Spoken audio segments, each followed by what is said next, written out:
ચાલો મિત્રો, ગયા લેક્ચરમાં આપણે ઓહમના નિયમ વિશે ચર્ચા કરી હતી કે ભાઈ જ્યારે કોઈ પણ અવરોધ હોય એના બે છેડા વચ્ચે વિદ્યુત સ્થિતિમાનનો તફાવત લગાડવામાં આવે તો વિદ્યુત ભાગ ઊંચા સ્થિતિમાનથી નીચા સ્થિતિમાન તરફ ગતિ કરતો હોય એના કારણે વિદ્યુત પ્રવાહનું નિર્માણ થાય. અને તેથી જો તમે ઓહમના નિયમનું સૂત્ર અહીંયા લખો તો ઓહમના નિયમનું સૂત્ર હતું કે ભાઈ અવરોધના બે છેડા વચ્ચે લાગુ પડતો વિદ્યુત સ્થિતિમાનનો તફાવત એના બરાબર અવરોધમાંથી વહેતો પ્રવાહ એને ગુણ્યા અવરોધનું મૂલ્ય V બરાબર IR. આના વિશે આપણે ગયા લેક્ચરમાં ચર્ચા કરી હતી, બરાબર. હવે આજે આપણે આને લગતું થોડુંક વધારે સમજવા પ્રયત્ન કરીએ કે ભાઈ માની લો કે તમને એવું કહેવામાં આવે કે ભાઈ એક અવરોધ હોય આ રીતે, અને આ અવરોધ એની કિંમત માની લો કે હું લખી નાખું R બરાબર 3 ઓહમ અને આ અવરોધમાંથી વહેતો પ્રવાહ I, અવરોધમાંથી વહેતો પ્રવાહ I બરાબર છે માની લો કે 5 એમ્પિયર, અને માની લો કે આ બિંદુએ વોલ્ટેજ V1 બરાબર 10 વોલ્ટ હોય તો આ બિંદુએ વોલ્ટેજ કેટલા હોય V2 બરાબર. જો અવરોધની ડાબી બાજુના વોલ્ટેજ 10 વોલ્ટ હોય તો અવરોધની જમણી બાજુના વોલ્ટેજ કેટલા હોય વિચારો તો કેટલા હશે બીજા બિંદુએ વોલ્ટેજ? તો તમને ખબર છે કે ભાઈ વિદ્યુત પ્રવાહનું વહન કઈ દિશામાં થાય તો કે વિદ્યુત પ્રવાહનું વહન હંમેશા ઊંચા સ્થિતિમાનથી નીચા સ્થિતિમાન વાળા બિંદુ તરફ થાય. હંમેશા વિદ્યુત પ્રવાહનું વહન કઈ દિશામાં થાય તો કે ઊંચા સ્થિતિમાનથી નીચા સ્થિતિમાન તરફ વિદ્યુત પ્રવાહનું વહન થાય. અને તેથી અહીંયા તમે જુઓ તો કઈ દિશામાં વિદ્યુત પ્રવાહનું વહન થાય છે તો કે આ દિશામાં વહન થાય, એટલે કે આ બિંદુના વોલ્ટેજ વધારે હશે, બરાબર, અને આના વોલ્ટેજ ઓછા હશે. હવે આપણો ઓહમનો નિયમ એવો કહે છે કે અવરોધના બે છેડા વચ્ચે વિદ્યુત સ્થિતિમાનનો તફાવત એ અવરોધમાંથી વહેતો પ્રવાહ અને અવરોધના ગુણાકાર જેટલો હોય, બરાબર. આ ઓહમના નિયમ ઉપરથી આપણે એવું ભણ્યા. તો અહીંયા હું લખી નાખવાના બે છેડા વચ્ચે વિદ્યુત સ્થિતિમાનનો તફાવત V1 V2 એના બરાબર IR. V1 અહીં પાસે 10, મારે V2 મેળવવાના છે. IR ની કિંમત કેટલી છે તો કે 5 તેરી 15, આ બાજુ આવ્યા તો -15 એના બરાબર V2. તો V2 બરાબર શું આવી ગયા -5 વોલ્ટ. તો આ બિંદુના વોલ્ટેજ હશે -5 વોલ્ટ, બરાબર. હવે અહીંયા તમે ચેક કરી લો કે ઓહમનો નિયમ કે ભાઈ અવરોધના બે છેડા વચ્ચે વિદ્યુત સ્થિતિમાનનો તફાવત I અને R ના ગુણાકાર જેટલો હોય 5 તેરી 15. ચેક કરો તો જો આ બે વચ્ચે વિદ્યુત સ્થિતિમાનનો તફાવત 15 છે, અહીંયા 10 છે ને અહીંયા છે -5, તો બે વચ્ચેનો તફાવત કેટલો થયો -15. હજી એક દાખલો આપણે લઈએ. ધારો કે તમને એવું કહેવામાં આવ્યું કે ભાઈ અવરોધ 2 ઓહમ છે અને અવરોધમાંથી પસાર થતો પ્રવાહ I બરાબર 4 એમ્પિયર હોય તો અવરોધના બે છેડા વચ્ચે વિદ્યુત સ્થિતિમાનનો તફાવત કેટલો? તો આપણું સૂત્ર છે V બરાબર IR. તો 2 ગુણ્યા 4 એના બરાબર શું આવશે 8 વોલ્ટ, એટલે કે આ બે બિંદુ વચ્ચે વિદ્યુત સ્થિતિમાનનો તફાવત કેટલો હશે 8 વોલ્ટ, બરાબર. તો આવી રીતે તમે વિદ્યુત સ્થિતિમાન અવરોધને અહીંયા જે ઓહમનો નિયમ આપણે ભણ્યા તો વિદ્યુત સ્થિતિમાનનો તફાવત એ પ્રવાહ અને અવરોધના ગુણાકાર જેટલો હોય. હવે આપણે આ વાત કરીએ આપણે અવરોધ માટે, બરાબર. હવે આપણે થોડુંક આમાં સમજીએ બેટરી વિશે. જે ફંડામેન્ટલ ખ્યાલ છે બેટરીનો, જે તમે 10મા ધોરણમાં ભણીને આવો છો, આ ચેપ્ટરમાં પણ આપણે બેટરી વિશે વાત કરશું, પરંતુ એમાં થોડુંક આગળ આપણે ભણશું. પણ અત્યારે જે ફંડામેન્ટલ છે એ અત્યારે અહીંયા સમજવાનો પ્રયત્ન કરીએ તો આપણે બેટરીને કઈ રીતે દર્શાવતા હોઈએ તેનો સિમ્બોલ છે, બરાબર. આ રીતે આવા સિમ્બોલ છે આપણે બેટરી માટે લેતા હોઈએ. તમારે પણ કેમિસ્ટ્રીની અંદર ભણવાનું આવશે, લેગ્રાન્જ સેલ આવશે, ડેનિયલ સેલ આવશે, બરાબર. આપણે માર્કેટની અંદર પણ જે કઈ ટોર્ચની અંદર નાખવાનો સેલ હોય, કેમેરાની અંદર નાખવાનો સેલ હોય, તો બધા સેલ હોય છે, બરાબર. મોબાઈલ ફોન પર શેનાથી ચાલે? બેટરીથી ચાલે. તો એ તમામ બેટરીનો આ એક સિમ્બોલ છે, બરાબર. હવે હું તમને એમ કહું કે ભાઈ આ 5 વોલ્ટની બેટરી છે. જો આ બેટરી 5 વોલ્ટની હોય એનો મતલબ શું થયો તો કે કોઈ પણ બેટરી 5 વોલ્ટની હોય એનો મતલબ કે એના બે છેડા વચ્ચે વિદ્યુત સ્થિતિમાનનો તફાવત 5 વોલ્ટ છે, બરાબર. વિદ્યુત સ્થિતિમાનનો તફાવત 5 વોલ્ટ છે. હંમેશા યાદ રાખો, આપણે અગાઉના ચેપ્ટરમાં પણ ભણી ગયા કે વિદ્યુત સ્થિતિ ઊર્જાના મૂલ્યનું મહત્વ ન હોય, વિદ્યુત સ્થિતિ ઊર્જાના ફેરફારનું મહત્વ હોય. એવી જ રીતે આપણે એવું ભણ્યા હતા કે વિદ્યુત સ્થિતિમાનના મૂલ્યનું મહત્વ ન હોય, વિદ્યુત સ્થિતિમાનના ફેરફારનું મહત્વ હોય. તો અહીંયા જે 5 વોલ્ટ છે એ 5 વોલ્ટ એના આ બંને ધ્રુવો વચ્ચે વિદ્યુત સ્થિતિમાનનો ફેરફાર છે. અને જો એ ફેરફાર હોય, બે છેડા વચ્ચે વિદ્યુત સ્થિતિમાનનો ફેરફાર એટલે કે વિદ્યુત સ્થિતિમાનનો તફાવત, બરાબર 5 વોલ્ટ, એનો મતલબ કે આ બે છેડા વચ્ચે વિદ્યુત સ્થિતિમાનનો તફાવત 5 વોલ્ટ છે. અને છેડા વચ્ચેનો વિદ્યુત સ્થિતિમાનનો તફાવત 5 વોલ્ટ હોય, બરાબર, તો તમે વિદ્યુત સ્થિતિમાન છે એનું મૂલ્ય કોઈ પણ બિંદુએ ધારી શકો, પણ ફેરફાર અચળ જળવાવો જોઈએ, બરાબર. હું શું કહું છું ફરીવાર સાંભળો કે તમે કોઈ પણ બિંદુએ વિદ્યુત સ્થિતિમાનનું મૂલ્ય કોઈ પણ ધારી શકો, પણ ફેરફાર અચળ જળવાવો જોઈએ વિદ્યુત સ્થિતિમાનનો. દાખલા તરીકે હું અહીંયા વિદ્યુત સ્થિતિમાનનો ફેરફાર બેટરીના બે છેડા વચ્ચે કેટલો છે 5, તો હું અહીંયા 0 વોલ્ટ ધારી લઉં. 0 વોલ્ટ તો ગમે ત્યાં ધારી શકો, બરાબર, પણ ફેરફાર અચળ જળવાવો જોઈએ. એના ફેરફારનું મહત્વ છે, એના તફાવતનું મહત્વ છે. તો જો તો બેટરીના બે છેડા વચ્ચે વિદ્યુત સ્થિતિમાનનો તફાવત કેટલો છે 5 વોલ્ટ. તો જો હું અહીંયા 0 ધારું તો અમારે કેટલા ધારવા પડે 5 વોલ્ટ. જો તો બે બિંદુ વચ્ચે વિદ્યુત સ્થિતિમાનનો તફાવત 5 વોલ્ટ બેટરીના લીધે. હવે તમને એમ કીધું હોય કે ભાઈ અહીંયા વિદ્યુત સ્થિતિમાન છે માની લો કે 2 વોલ્ટ. જો અહીંયા વિદ્યુત સ્થિતિમાન 2 વોલ્ટ હોય તો બોલો તો હવે આ બિંદુએ વિદ્યુત સ્થિતિમાન કેટલું? બેટરી તમને વિદ્યુત સ્થિતિમાનનો તફાવત આપે છે, વિદ્યુત સ્થિતિમાન નો આપે, વિદ્યુત સ્થિતિમાનનો તફાવત ઉત્પન્ન કરે. બોલો તો બેટરીના લીધે 5 વોલ્ટનો તફાવત ઉત્પન્ન થયો બે છેડે. તો બે છેડે વિદ્યુત સ્થિતિમાનનો કેટલો તફાવત અહીંયા ઉત્પન્ન થાય છે બેટરીના લીધે 5 વોલ્ટનો. તો જો અહીંયા 2 વોલ્ટ હું લખતો હોય અથવા તો અહીંયા 2 વોલ્ટ હોય તો અહીંયા મારે કેટલા લખવા પડે 7 વોલ્ટ. તો આવી રીતે દર્શાવી શકાય, બરાબર. પછી હું આને આમ લખું, માની લો કે અહીંયા હું લખી નાખું -5 વોલ્ટ. તો લખાવો તો અહીંયા હું શું લખું? તફાવત 5 વોલ્ટનો આપણે કરવાનો છે અને ધન છેડો ઊંચા સ્થિતિમાન અને ઋણ છેડો નીચા સ્થિતિમાન. તો અહીંયા જો હું 5 વોલ્ટ લખતો હોય તો અહીંયા મારે શું લખવું પડે? -10 વોલ્ટ.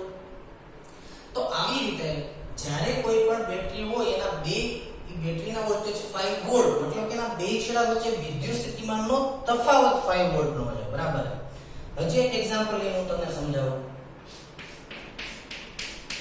માની લો કે આ બેટરી 10 વોલ્ટની છે, બરાબર. જો 10 વોલ્ટની બેટરી હોય તો હું 0 ધારું તો ગમે, હું 0 તો ગમે ત્યાં ધારી શકું. જો હું અહીંયા 0 ધારું તો અહીંયા 10 વોલ્ટ હું ધારી શકું, કેમ કે તફાવત બે બિંદુ વચ્ચે 10 નો છે, બરાબર. એટલા માટે આપણે 0 અને 10 ધારતા હોઈએ. ઋણનું વિદ્યુત સ્થિતિમાન હું 0 ધારું તો ધનનું સ્થિતિમાન કેટલું આવે કે 10. તમે લખાવો તો જો હું અહીંયા 2 ધારી લઉં તો અહીંયા મારે કેટલા ધારવા પડે 12. તો જો હું 2 અને 12 લખું તો એ આ સત્ય છે કે આ 10 વોલ્ટની બેટરી હોય, જો હું આનું વિદ્યુત સ્થિતિમાન ધનમાં 2 વોલ્ટ ધારી લઉં તો આનું વિદ્યુત સ્થિતિમાન કેટલું થશે 12 વોલ્ટ. જો આનું વિદ્યુત સ્થિતિમાન છે 12 વોલ્ટ ધારી લઉં તો આનું વિદ્યુત સ્થિતિમાન કેટલું થશે 24 વોલ્ટ, બરાબર. Sorry 22 volt. ટૂંકમાં કહેવાનો મતલબ એ છે કે ભાઈ વિદ્યુત સ્થિતિમાન નું નિરપેક્ષ મૂલ્ય છે તમે ગમે તે ધારી શકો, પણ સાપેક્ષ મૂલ્ય એટલે કે એનો તફાવત છે એ અચળ જળવાવો જોઈએ, બરાબર. તો 10 વોલ્ટની બેટરી હોય તો વ્યાપક રૂપે આપણે શું લખી નાખતા હોઈએ અહીંયા 0 તો અહીંયા શું ધારી લેતા હોઈએ 10 વોલ્ટ, બરાબર છે. તો આવી રીતે આપણે બેટરીને સમજી શકીએ. પછી હવે અહીંયા જોવો તો આપણે માની લો કે હું એક અવરોધ સાથે બેટરી જોડી દઉં. આ અવરોધ R એની સાથે જો હું બેટરી જોડી દઉં, બરાબર, તો આ બેટરી છે માની લો કે 20 વોલ્ટની છે. તો જો અહીંયા 20 વોલ્ટ હોય તો અહીંયા હું 0 ધારી લઉં. જો અહીંયા 0 ધારી લઉં તો અહીંયા કેટલા વોલ્ટ થયા 20, કેમ કે આ 20 વોલ્ટની બેટરી છે માટે. જો અહીંયા વોલ્ટેજ 20 હોય તો અહીંયા પણ વોલ્ટેજ 20 જ હોય, અને જો અહીંયા વોલ્ટેજ 0 હોય તો અહીંયા પણ વોલ્ટેજ 0 જ હોય, કારણ કે વચ્ચે કાંઈ નથી, બરાબર.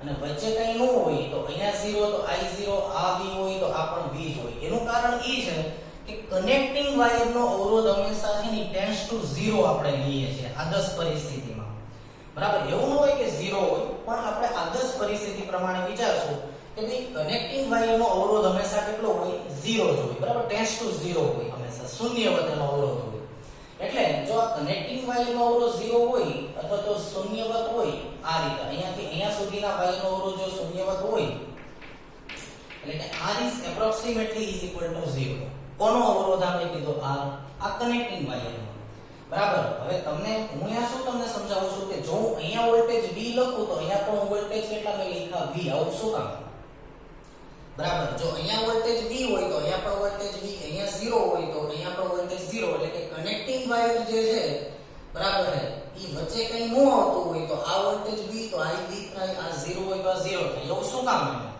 એનું કારણ એ છે કે કનેક્ટિંગ વાયરનો અવરોધ આપણે લગભગ 0 વોલ્ટ લઈએ છીએ બરાબર હવે તમે વિચારો કે ભાઈ ફોર એક્ઝામ્પલ હું આને V1 કહી દઉં અને હું V2 કહી દઉં બરાબર છે અને માની લો કે આના અવરોધ માની લો કે મારે વોલ્ટેજ અહીંયા ગણવા છે બરાબર અહીંયા V1 જેવી રીતે અહીંયાથી અહીંયા આવ્યા તો વોલ્ટેજમાં ફેરફાર થયો તો અહીંયાથી અહીંયા સુધીમાં વોલ્ટેજમાં શું કામ ફેરફાર ન થયો બરાબર આપણે ઓહમના નિયમમાં શું ભણ્યા કે પ્રવાહ આ રીતે વહેતો હોય આ અવરોધ R હોય આ પ્રવાહ I હોય તો બોલો તો A અને B બિંદુ વચ્ચે વિદ્યુત સ્થિતિમાનનો તફાવત કેટલો હોય તફાવત તો ઓહમે શું કીધું V બરાબર આયા કે અવરોધના બે છેડા વચ્ચે વિદ્યુત સ્થિતિમાનનો તફાવત એ પ્રવાહના અવરોધના ગુણાકાર જેટલો હોય એટલે કે આ બે બિંદુ વચ્ચે વિદ્યુત સ્થિતિમાનનો તફાવત કેટલો હોય IR તફાવત IR હોય એટલે કે VA VB બરાબર શું હોય IR અને કોણ ઊંચા સ્થિતિમાને હોય તો કે એ બિંદુ ઊંચા સ્થિતિમાને હોય શું કામ એ બિંદુ ઊંચા સ્થિતિમાને હોય કારણ કે વિદ્યુત પ્રવાહ હંમેશા ઊંચા સ્થિતિમાનથી નીચા સ્થિતિમાન તરફ ગતિ કરે બરાબર હવે અહીંયા સમજો કે ભાઈ માની લો કે હું એમ કહું કે ભાઈ કનેક્ટિંગ વાયર છે બરાબર એની પોતાનો અવરોધ તો હશે તો અહીંયા વોલ્ટેજ V1 અહીંયા વોલ્ટેજ V તો અહીંયા હું V શું કામ ધારું છું એનું કારણ છે માની લો કે અહીંયા V1 ધારી લો અહીંયા V2 ધારી લો બરાબર તો જો હું અહીંયા V1 અને અહીંયા V2 ધારી લો તો મને લખાવો તો પ્રવાહ તો આમ આલે છે ધનથી ઋણ તરફ તો લખાવો તો V1 V2 બરાબર શું આવે IR પરંતુ અહીંયાથી અહીંયા સુધીનો અવરોધ કેટલો છે તો કે લગભગ શૂન્યવત તો મૂકો તો R બરાબર 0 તો જો R બરાબર 0 મૂકો તો V1 બરાબર શું આવી જાય V2 તો V1 બરાબર V2 તો જો અહીંયા વોલ્ટેજ V લખતો હોય તો અહીંયા પણ મારે વોલ્ટેજ શું લખવા પડે V અને અહીંયા 0 તો અહીંયા પણ મારે શું લખવું પડે 0 એટલે હંમેશા કનેક્ટિંગ વાયરનો અવરોધ આપણે શૂન્યવત લઈએ છીએ અને જો વચ્ચે કોઈ વિદ્યુતીય ઘટક ન હોય તો અહીંયા વોલ્ટેજ V તો અહીંયા પણ વોલ્ટેજ V વિદ્યુત સ્થિતિમાનનો કોઈ તફાવત ઉત્પન્ન થતો નથી બરાબર હવે હજી આપણે આમાં થોડુંક વિચારીએ થોડુંક વધારે સમજીએ આમાં ડિટેલમાં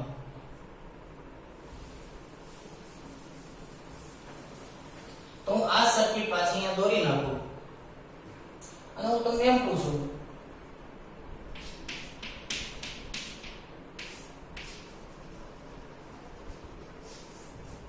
માની લો કે અવરોધ R બરાબર 5 ઓહમ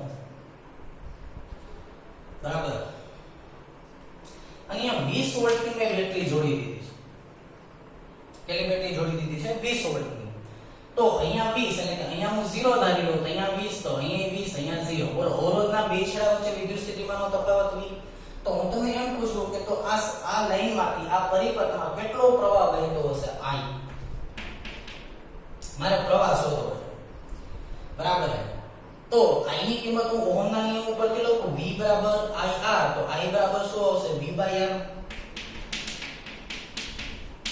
એટલે કે 20 ભાગ્યા 5 બરાબર શું આવશે 4 એમ્પિયર આવી ગયા તો અહીંયાથી લાઈનમાંથી તો 4 એમ્પિયર કરંટ ફ્લો થાય છે બરાબર આ લાઈનમાંથી 4 એમ્પિયર કરંટ ફ્લો થયો અને કેટલો કરંટ ફ્લો થશે એનો આધાર કોની ઉપર હોય અવરોધ ઉપર હોય બરાબર જેમ અવરોધ ઓછો એમ પ્રવાહ વધુ જેમ અવરોધ વધારે એમ પ્રવાહ ઓછો બરાબર હવે એ મારે તમને સમજાવવાનું એ છે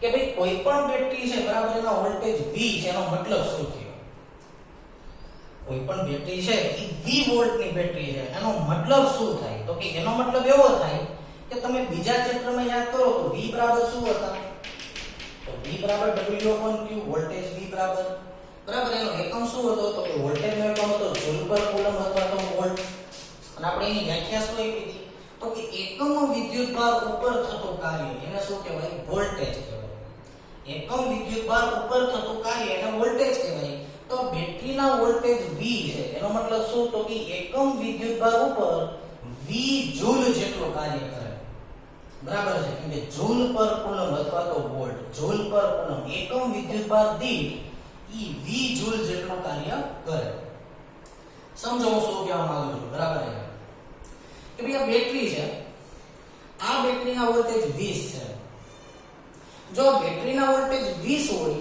આ બેટરીના વોલ્ટેજ V હોય એનો મતલબ એવો કે આ બેટરી અહીંયાથી બહાર આવતા એકમ વિદ્યુતભાર દીઠ એકમ વિદ્યુતભાર એટલે 1 કુલમ વિદ્યુતભાર દીઠ ઈ V જૂલ જેટલી ઊર્જા આપશે બરાબર આ બેટરી આટલી ઊર્જા આપી શકે આપણો પાવર હાઉસ છે બરાબર સમજી લો કે આ જે બેટરી લગાડી એ આપણને શું કરે છે તો કે ઊર્જા આપવાનું કામ કરે છે અને અહીંયા મેં જે અવરોધ દોર્યો અવરોધ એટલે શું તો કે અવરોધ એટલે પ્રવાહનો ઉપયોગ કરતું કોઈ પણ ઇલેક્ટ્રોનિક સાધન એને આપણે અવરોધ કહીએ છીએ પહેલા એ વાત સમજી લેજો અવરોધ એટલે શું તો કે પ્રવાહનો ઉપયોગ કરતું કોઈ પણ સાધન ફોર એક્ઝામ્પલ તો કે ફેન બરાબર તો ફેન છે એ શું છે તો કે ફેન એને આપણે અવરોધ કહીએ છીએ કારણ કે ઇલેક્ટ્રિસિટીનો એ ઉપયોગ કરે છે તો કે ઇલેક્ટ્રિસિટીનો ઉપયોગ કરતું કોઈ પણ સાધન દાખલા કે આપણા ઘરમાં છે ફેન લાઈટ હોય રેફ્રિજરેટર હોય વોટેવર બરાબર એ બધાને આપણે વ્યાપક રૂપે અહીંયા શું દર્શાવીએ છીએ અવરોધ પડે બરાબર તો અહીંયા જે એનર્જીનો ઉપયોગ કરતું કોઈ પણ ઇલેક્ટ્રોનિક સાધન એને આપણે અવરોધ તરીકે ઓળખીએ છીએ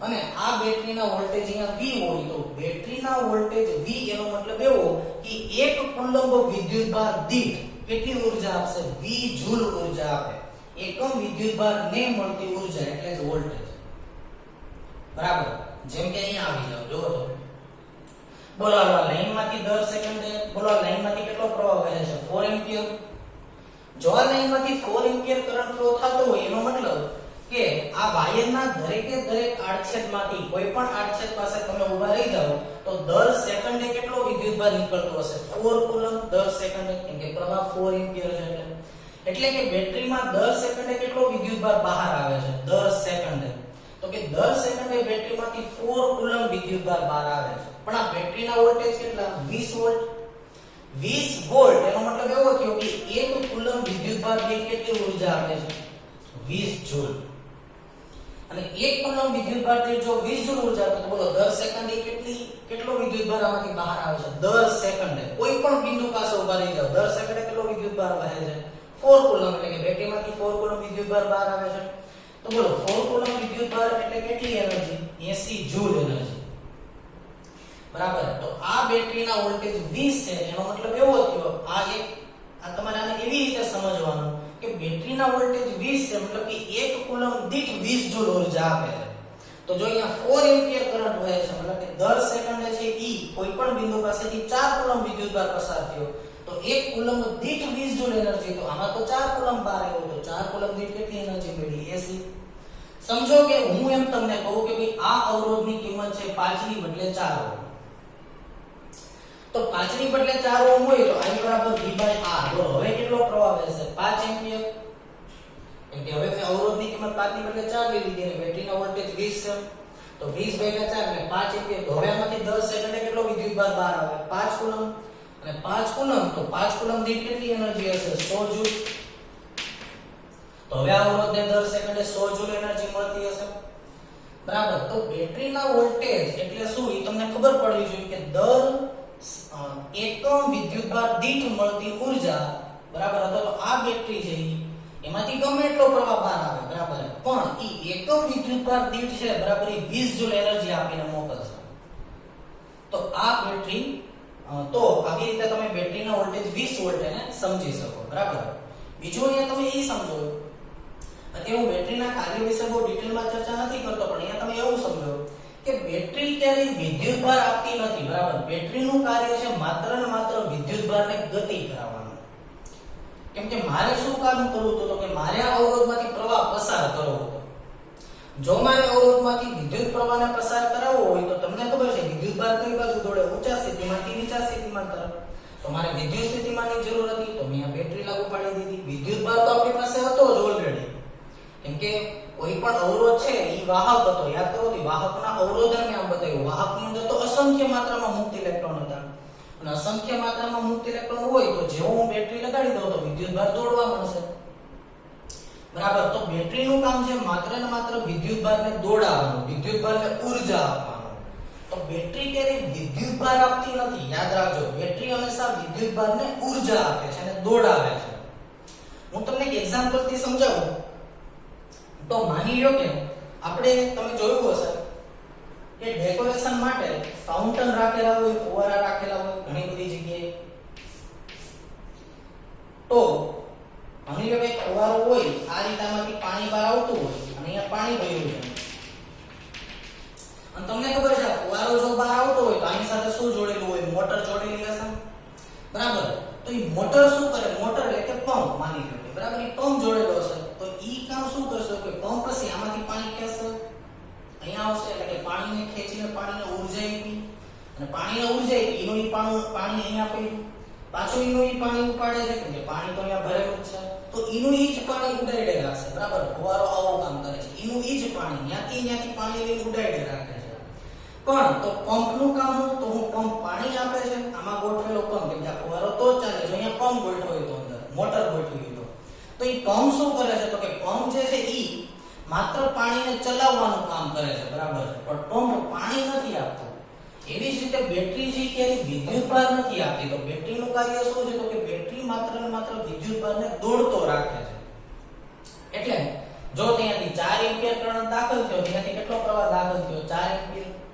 બીજી વાત ઈ કે અત્યારે માની લો કે અહીંયા 4 એમ્પિયર કરંટ ફ્લો થાય છે, બરાબર. અહીંયાથી 4 એમ્પિયર કરંટ ફ્લો થયો એટલે કે અહીંયા 10 સેકન્ડે કેટલો વિદ્યુતભાર બહાર આવ્યો? 4 કુલમ વિદ્યુતભાર બહાર આવ્યો. તો બોલો 4 કુલમ વિદ્યુતભાર પાસે કેટલી એનર્જી છે? 80 જૂલ એનર્જી છે. ઈ 80 જૂલ એનર્જી જે છે ઈ આ અવરોધને આપશે. ઈ ઊર્જા કોને મળશે? અવરોધને. અને ઈ ઊર્જા અવરોધને આપી અને ઈ ઊર્જા બધી અવરોધને આપી દીધી અને અવરોધમાંથી જ્યારે વિદ્યુતભાર બહાર આવશે ત્યારે એના વોલ્ટેજ કેટલા થઈ ગયા? 0. એટલે હવેની એનર્જી કેટલી થઈ ગઈ? 0. ઈ વિદ્યુતભાર બધોય પાછો અહીંયા આવ્યો. 10 સેકન્ડે 4 કુલમ વિદ્યુતભાર બહાર આવ્યો એટલે અહીંયા 10 સેકન્ડે કેટલો વિદ્યુતભાર દાખલ થયો? 4 કુલમ. ઈ 4 કુલમ વિદ્યુતભારની એનર્જી 0 થઈ ગઈ છે, પાછો દાખલ થયો. બેટરી એટલે શું છે? આપણું પાવર હાઉસ. તો બેટરી પાસે પોતાની ઊર્જા હશે, બરાબર. કેમ કે બેટરીની અંદર રાસાયણિક ઊર્જા હોય, તમે ડેનિયલ સેલ, લેગ્રાન્જ સેલ, પછી વિવિધ પ્રકારના જે આપણે લિથિયમ સેલ આવતા હોય, બરાબર. અલગ અલગ સેલ વિશે તમે ભણી ગયા હશો તો કેમિસ્ટ્રીની અંદર ભણશો. તો એની અંદર જે છે એ એનર્જી રહેલી હોય, બેટરીની અંદર રાસાયણિક ઊર્જા રહેલી હોય. એ રાસાયણિક ઊર્જા છે, બરાબર. એ જે વિદ્યુતભાર હશે એને પાછી ઊર્જા આપશે. અને એ વિદ્યુતભાર છે ઊર્જા લઈને પાછી આમાંથી બહાર આવશે. એ ઊર્જા અહીંયા ઠરવશે, અવરોધની ઊર્જા આપી દેશે. એ ઊર્જા ખાલી થઈ ગઈ, પાછા વિદ્યુતભાર અહીંયા આવ્યા, પાછી એનર્જી ભરી અને પાછી અહીંયા ઊર્જા અવરોધ થઈ ગઈ. તો આમ બેટરી શું કરે છે? તો કે બેટરી માત્ર વિદ્યુતભારને દોડાવવાનું કામ કરે છે અને એ વિદ્યુતભારને ઊર્જા આપવાનું કામ કરે છે, બરાબર. એટલે બેટરી છે એ માત્ર ને માત્ર વિદ્યુતભારને ગતિમાન રાખે છે, વિદ્યુતભારને ઊર્જા આપવાનું કામ કરે છે અને એ ઊર્જા કોને મળે છે? અવરોધને. એટલે બેટરી ઊર્જા આપે છે, બેટરી વિદ્યુતભાર આપતી નથી, બરાબર. એ વિદ્યુતભારને માત્ર દોડાવવાનું કાર્ય કરે છે. તો આવી રીતે આપણે બેટરીનું થોડું પ્રાઇમરી ફંક્શન જે કંઈ હતું એ આપણે સમજવાનું હતું અને વોલ્ટેજ વિશે મેં તમને માહિતી આપી. હવે આપણે આગળ જોઈએ તો આપણે ઓહમના નિયમને લગતા અવરોધના સૂત્રો ભણી ગયા. તો અવરોધને લગતા આપણે કેટલા સૂત્રો ભણી ગયા? જો તો અહીંયા તો અવરોધને લગતા આપણે પહેલું સૂત્ર ભણ્યા હતા.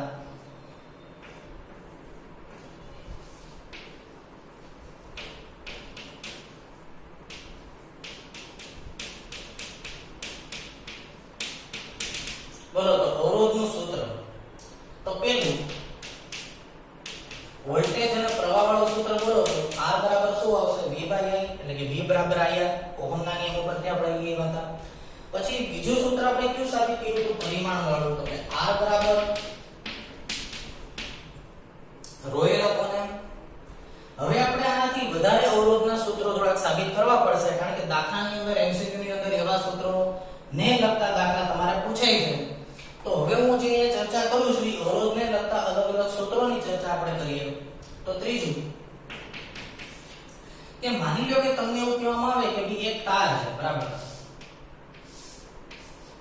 અને એની લંબાઈ L છે. તમને આડછેદ વિશે કોઈ વાત કરી જ નથી અને તમને એવું કીધું કે ભઈ તારની લંબાઈ ખેંચવામાં આવી, જો આ તારને ખેંચી અને તારની લંબાઈ બમણી કરી દો તો 3 ગણી કરી દો તો, અથવા તો 20% લંબાઈ વધારો, 25% લંબાઈ વધારો, તો જો તમે તારની લંબાઈ વધારશો તો તમને ખબર છે કે આ તાર પાતળો બની જાય.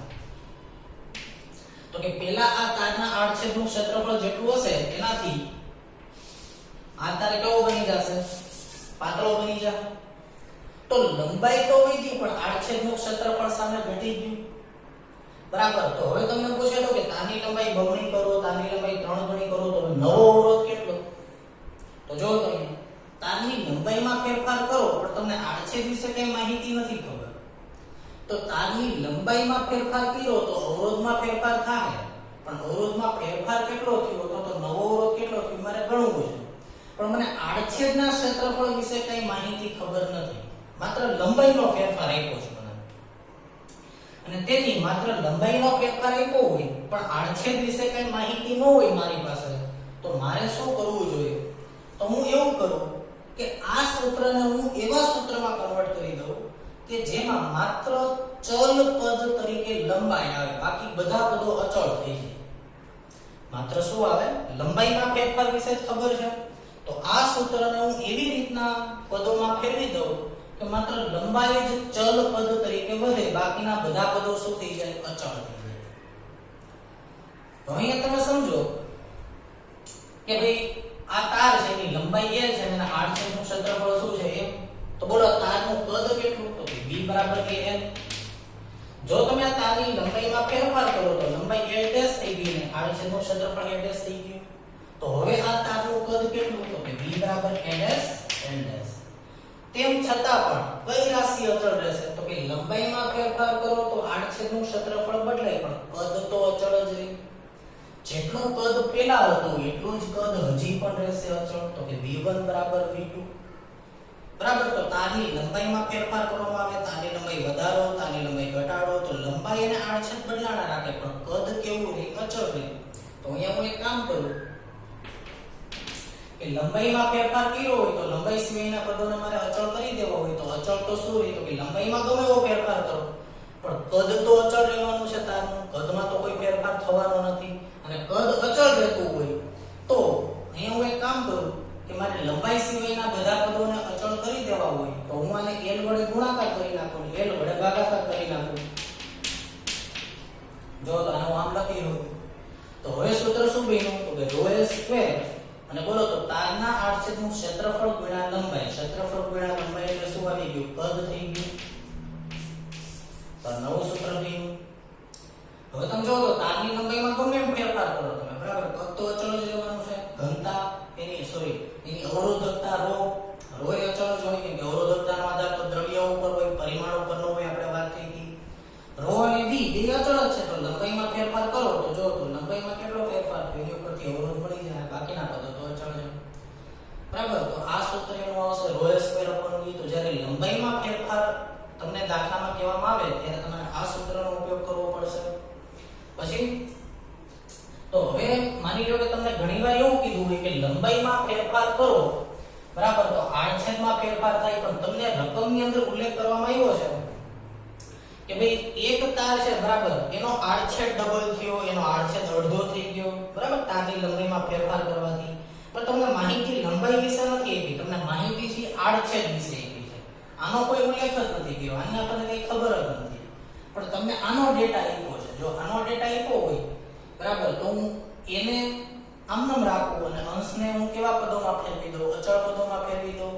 તો એના માટે મારે શું કરવું પડે? તો જો તો r = ρl/a. હવે a વડે ગુણો અને a વડે ભાગો. જો તમે a વડે ગુણો અને a વડે ભાગો તો શું સૂત્ર બન્યું? ρv/a². માં ρ અને v તો અચળ છે. તમને ડેટા કોણ આપ્યો છે? એરિયાનો ડેટા આપ્યો છે. તો આપણે એરિયા વિશે ચર્ચા કરી શકીએ. બરાબર. તમને તો સર આપણે આવા સૂત્રમાં હું કામ ફેરવીએ છીએ? એનું કારણ એ છે કે તમે લંબાઈમાં ફેરફાર કરશો તો એરિયામાં તો ફેરફાર થાય. તો તમારે લંબાઈ અને એરિયા બેને ધ્યાનમાં લેવા પડશે. એવું ન હોય કે લંબાઈમાં ફેરફાર કરો ખાલી લંબાઈને ધ્યાનમાં લેવા અને ધ્યાનમાં લેવા પડશે. જો અચળ પદ હોય તો અચળ પદોને ધ્યાનમાં લેવાની કોઈ જરૂર નથી ફેરફાર શોધવા માટે, કેમ કે તો અચળ જ રહેવાના છે. પાંચમું, હવે આપણે લેવું છે ના ઘનતા અને દળના પદમાં સૂત્ર.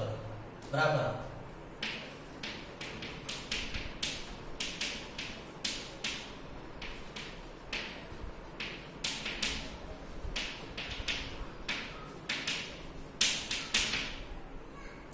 ઘનતા અને દળના સ્વરૂપમાં જો મારે અવરોધનું સૂત્ર લેવું હોય તો હું કઈ રીતે લઈ શકું સમજો અહીં હવે હું ઘનતાને અહીંયા સ્મોલ d વડે બતાવીશ ડેન્સિટી બરાબર કારણ કે હું રો વડે નહીં બતાવું રો એટલે અહીંયા આપણે અવરોધકતા લીધી છે જો તો રો સિમ્બોલ કોના માટે લીધો છે આપણે અવરોધકતા માટે એટલે ઘનતા માટે ડેન્સિટી હું સ્મોલ d સિમ્બોલ લઉં તો બોલો ઘનતા બરાબર શું થાય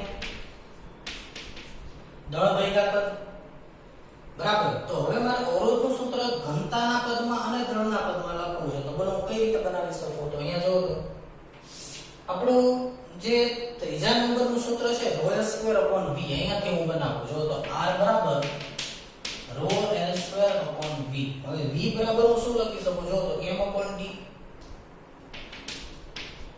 તો m/d છેદનો છેદ ક્યાં ગયો અંશમાં તો r બરાબર ρl²d/m એટલે આ બધા સૂત્રો તમારે ગોખવાની કોઈ જરૂર નથી બરાબર જો લંબાઈમાં ફેરફાર થતો હોય તો તમારે a વડે ગુણવાના a વડે ભાગવાના r છેદમાં ફેરફાર થતો હોય a વડે ગુણ્યા a વડે ભાગ્યા અને જો ઘનતા અને દળના પદમાં જો સૂત્ર લખવાનું આવે બરાબર તો આ સૂત્રમાં શું મૂકી દેવાનું તો કે કદની બદલે દળ અને ઘનતાના પદો મૂકી દો તો અવરોધનું સૂત્ર આવે કે ρl²d/m બરાબર તો આ પાંચે પાંચ સૂત્રનો ઉપયોગ કરી અને આપણે દાખલા ગણવાના આવશે એ દાખલા પણ કઈ રીતે ગણવા એ હું તમને હવે અત્યારે શીખવાડું છું જો તો પહેલા બધું નોટ ડાઉન કરી લો વ્યવસ્થિત રીતે બરાબર પછી આપણે દાખલા શરૂ કરીએ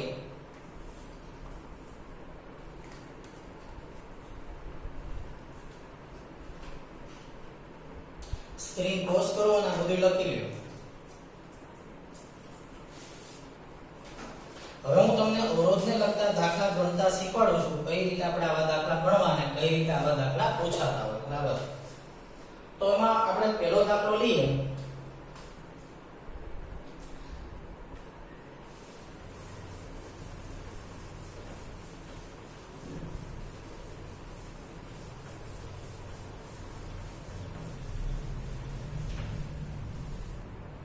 ધારો કે તમને એવું કહેવામાં આવ્યું કે ભાઈ એક તારને ખેંચીને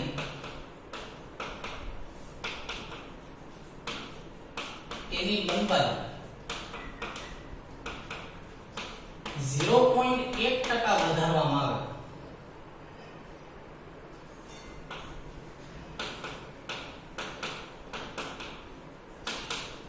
તો અવરોધમાં થતો પ્રતિશત ફેરફાર ગણો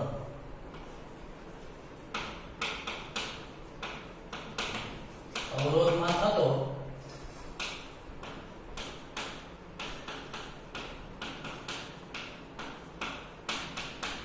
પ્રતિશત ફેરફાર ગણો એટલે કે તાર હતો અને તારની લંબાઈમાં તમે 0.1% નો ફેરફાર કર્યો માત્ર લંબાઈનો ડેટા આપ્યો છે બરાબર અને એ પણ લંબાઈમાં પણ બહુ સૂક્ષ્મ ફેરફાર કર્યો છે તો જ્યારે લંબાઈમાં બહુ સૂક્ષ્મ ફેરફાર કર્યો હોય અથવા તો આવા દાખલા હોય કે જેમાં બહુ સૂક્ષ્મ ફેરફાર હોય તો આવા બધા જ દાખલા તમે 11મા ધોરણની અંદર જે રીત ભણ્યા હતા બરાબર ચેપ્ટર નંબર 2 પહેલા સેમેસ્ટરમાં બરાબર ચેપ્ટર નંબર 2 એમાં જે તમારે પ્રતિશત ત્રુટિ બરાબર ઈ છે પ્રતિશત ફેરફાર એટલે પ્રતિશત ત્રુટિ ઈ જે દાખલા હતા બસ આ જ દાખલો થયો તો જ્યારે સૂક્ષ્મ ફેરફાર હોય ત્યારે તમારે 11મા ધોરણની રીત ઉપરથી તમે જઈ શકો જેમ કે ફેરફાર કેટલો તો કે 0.1% 0.2% 0.3% થી 1% સુધી 1% સુધીનો ફેરફાર હોય તો તમે 11મા ધોરણની રીતે કરી શકો પણ બહુ મોટો ફેરફાર હોય તો તમે ઈ મેથડથી આગળ જઈ શકો નહીં કેમ કે ઈ જે એરર છે ઈ બહુ નાના ફેરફાર માટે છે બરાબર તો ચાલો અહીંયા જોવો તો આપણે 11મા ધોરણની રીતે જે દાખલો ગણશું પણ સૂત્ર કયું આવશે પહેલા મને કહો તો માત્ર લંબાઈનો ફેરફાર તમને આપ્યો છે તો આપણે અહીંયા સૂત્ર લેવું પડે r બરાબર ρl²/v બરાબર અમે આ સૂત્ર હું કામ લીધું એ તમને હમણાં ખબર પડી જશે જો અહીંયા યાદ કરો તો પ્રતિશત ફેરફાર કઈ રીતે આવશે તો પ્રતિશત ત્રુટિ delta r by r with multiply 100 is equal to હવે તમે યાદ કરો તો અચળ પદો હોય એમાં તો ફેરફાર 0 થાય એમાં તો કોઈ ફેરફાર થાય નહીં તો બોલો સામેની બાજુ તમે માત્ર કોનો ફેરફાર લખતા હતા જે ચલ પદ હોય એનો અને ચલ પદ તો જો તો લંબાઈ એક છે બાકીના પદો તો અચળ છે તો બોલો શું લખી શકો l² ને તો યાદ કરો તો 2 delta l upon l with multiply 100 પણ delta l upon l with multiply 100 એટલે કે લંબાઈમાં થતો પ્રતિશત ફેરફાર જે તમને આપી દીધો છે 0.1% તેથી 2 ગુણ્યા લંબાઈમાં થતો પ્રતિશત ફેરફાર તમને 0.1% આપ્યો હોય તો આન્સર આવી ગયો 0.2%. આમ અવરોધમાં થતો પ્રતિશત ફેરફાર એ 0.2%. પણ આ જ દાખલામાં જો તમને એવું કહેવામાં આવે કે ભાઈ તારને ખેંચીને તેની લંબાઈમાં 10% વધારો કરવામાં આવે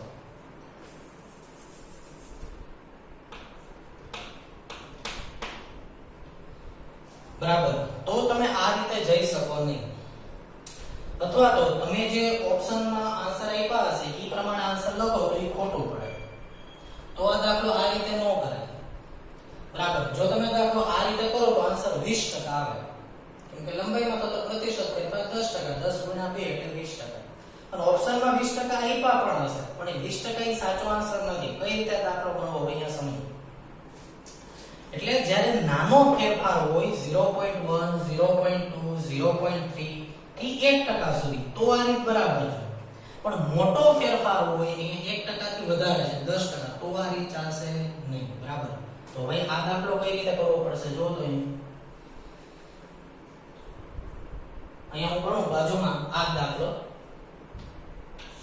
એટલે તમને બે વચ્ચેનું કમ્પેરીઝન ખ્યાલ આવે બરાબર તો આવા દાખલા ગણવા માટે કોમન રીત છે જે હું તમને કરાવું છું જો તો પેલું બોલો પેલા અવરોધ કેટલો હતો તો કે ρ² v અને લંબાઈમાં 10% વધી તો જો પેલા લંબાઈ l હોય માની લ્યો કે તો લંબાઈ 10% વધી તો નવી લંબાઈ 1.1 l થઈ જાય નવી લંબાઈ l' 100% વધારો હોય તો લંબાઈ ડબલ થઈ 10% હોય તો 0.1 20% હોય તો 0.2 90% હોય તો 0.9 100% હોય તો 0.9 માં ઉમેરો તો ડબલ વેલ્યુ થઈ ગઈ તો 10% લંબાઈ વધી તો જો લંબાઈ l હોય એના 10% લંબાઈ વધી ગઈ તો નવી લંબાઈ શું હોય 1.1 l તો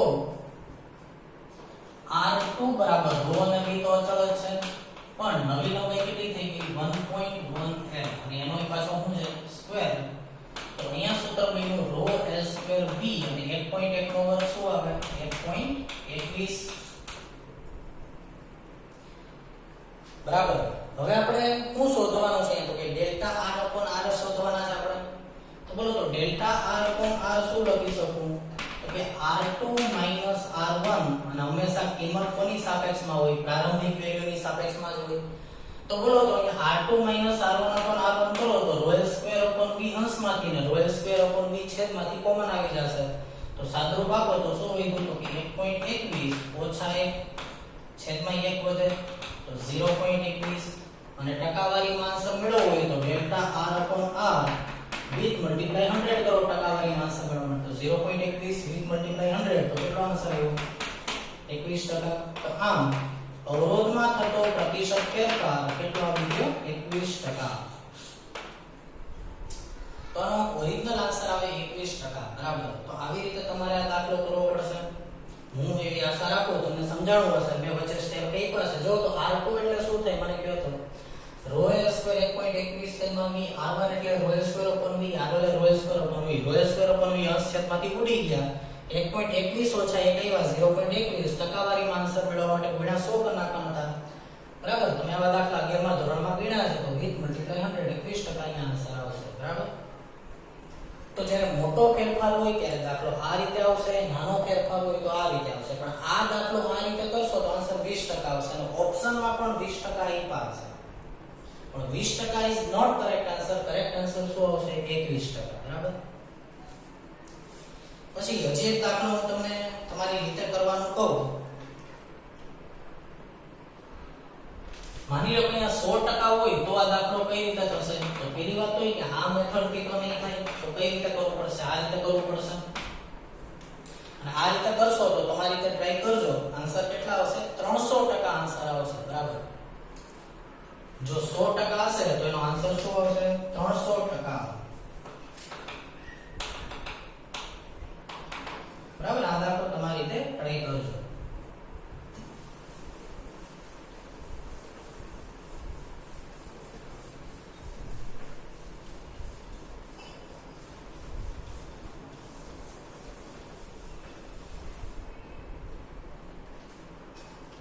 પછી જો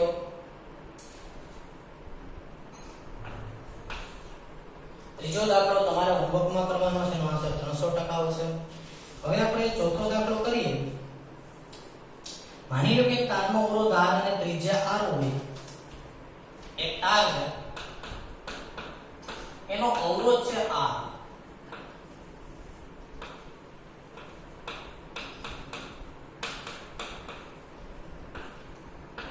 અને એની ત્રિજ્યા છે સ્મોલ r. બરાબર, હવે એવું કહેવામાં આવ્યું છે કે ત્રિજ્યા અડધી થાય ત્યાં સુધી તારને ખેંચવામાં આવ્યો. હવે એની ત્રિજ્યા r/2 થાય ત્યાં સુધી તારને ખેંચવામાં આવે છે. તો તારને ખેંચવામાં આવે તો તારનો નવો અવરોધ શોધો.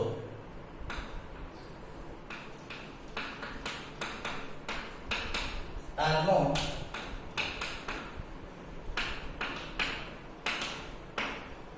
નવો અવરોધ કેટલો હોય? હવે અહીંયા તમે થોડીક રકમમાં થોડું ધ્યાન રાખજો. તમને અહીંયા અવરોધમાં થતો પ્રતિશત ફેરફાર નથી પૂછ્યો. ફેરફાર એ વાત અલગ અને નવો અવરોધ એ અલગ. બરાબર, જેમ કે 100 રૂપિયા હોય, હવે તમારી પાસે 120 રૂપિયા હોય તો ફેરફાર 20 નો કહેવાય, પણ મૂલ્ય 120 છે અત્યારે તમારી પાસે. એમ પહેલા અવરોધ R હોય તો હવે અવરોધ કેટલો? ફેરફાર નહીં, અવરોધની કિંમત કેટલી? ફેરફારની કિંમત નહીં, અવરોધની કિંમત પૂછી છે. તો મને કહો તો અહીંયા કે લંબાઈનો તો કોઈ ડેટા નથી આપ્યો. અહીંયા તો તમને આડછેદના તારની ત્રિજ્યાની માહિતી આપી છે. ત્રિજ્યા ઉપરથી આડછેદના ક્ષેત્રફળની માહિતી મળે. બરાબર, તો અહીંયા આપણે આડછેદના ક્ષેત્રફળ વાળું સૂત્ર લખવું પડે. તો કયું સૂત્ર હતું? R બરાબર ρv/a². રેડી? હવે a બરાબર શું થાય? તો કે πr². પણ ત્રિજ્યા અડધી કરી તો નવો આડછેદ હું શું લખી શકું? a' બરાબર તો કે પાઈ r/2² એટલે કે πr²/4. અને πr²/4 એટલે પેલાની સાપેક્ષમાં નવો આડછેદ ચોથા ભાગનો થઈ ગયો. a/4 a' એટલે બરાબર, કે પેલા πr², હવે ત્રિજ્યા અડધી થઈ તો πr²/4 એટલે હું a/4 લખી શકું. તો પેલા આડછેદ a હોય તો હવે આડછેદ કેટલો થઈ ગયો? ચોથા ભાગનો થઈ ગયો. તો નવો અવરોધ કેટલો? તો બોલો, પેલા અવરોધ કેટલો હતો? તો કે R બરાબર R1 બરાબર ρv/a². તો બોલો, હવે અવરોધ કેટલો થઈ ગયો? ત્રિજ્યા અડધી કરી એટલે આડછેદ ચોથા ભાગનો થઈ ગયો. તો ρv અપોન બરોબર a' કેટલા છે? a/4 એનો સ્ક્વેર તો 16 ρv/a². જો તો 4 નો વર્ગ 16 છે તો 10 માં ગયો. R2 અને તેથી R2 બરાબર 16 ટાઈમ ρv/a² એટલે R1. તો 16 ગણો અવરોધ થયો. બરાબર, એટલે કે પેલા અવરોધની કિંમત કેટલી હતી? તો કે R1. અને હવે અવરોધની કિંમત કેટલી છે? તો કે હવે અવરોધની કિંમત 16 R1 છે. તો અવરોધ કેટલો હોય? તો કે 15 R1 જેટલો હોય. બરાબર, પેલા R1 હતા, હવે 16 R1 એટલે કેટલો વધારો થયો? 15 R1 જેટલો વધારો થયો, 15 ગણો વધારો થયો. તો તમને પ્રતિશત ફેરફાર કીધો તો 15 ગણો વધારો થયો હોય તો 1500% ફેરફાર થયો કહેવાય. પ્રતિશત ફેરફાર જો પૂછ્યું હોય તો. બરાબર, તો આવી રીતે તમે નવો અવરોધ શોધી શકો. પ્રતિશત ફેરફાર કીધો હોય તો 1500% આન્સર આવશે. કઈ રીતે કરવો દાખલો એ મેં તમને અગાઉની મેથડમાં શીખવાડ્યું, એ રીતે તમે આમાં કરી શકો. બરાબર, કઈ રીતે કરી શકો? તો કે R2 - R1 upon R1 કરો તો R2 - R1 16 ઓછા 1 એટલે 15 ગુણ્યા 100 એટલે 1500%.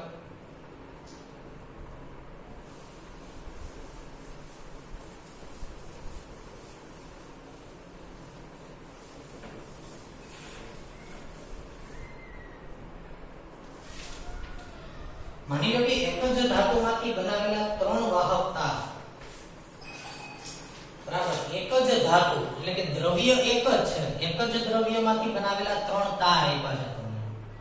અને જો એ 3 તાર આપ્યા હોય એક જ દ્રવ્યમાંથી બનાવેલા, તેનું શું સમાન હોય તો કે એની અવરોધકતા સમાન હોય. અવરોધકતા કોની ઉપર આધાર રાખે? દ્રવ્ય ઉપર આધાર રાખે. તો હવેનો આપણો સવાલ એવો છે કે એક જ ધાતુના દ્રવ્યમાંથી બનાવેલા 3 તાર, એક જ દ્રવ્યમાંથી બનાવેલા 3 તાર હોવાથી, દ્રવ્ય ઇનુય હોવાથી અવરોધકતા કેવી રહેશે? અચળ. પણ તમને એવું કીધું છે કે એક જ ધાતુમાંથી બનાવેલા 3 તાર, બરાબર, એના દળનો ગુણોત્તર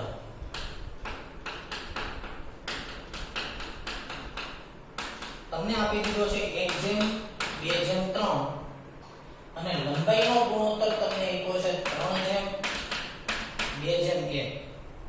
તો તમને મળ્યું છે ત્રણેય તાર માટે અવરોધનું પ્રમાણ, ખાલી જગ્યા 3 તાર આપ્યા છે, એક જ દ્રવ્ય,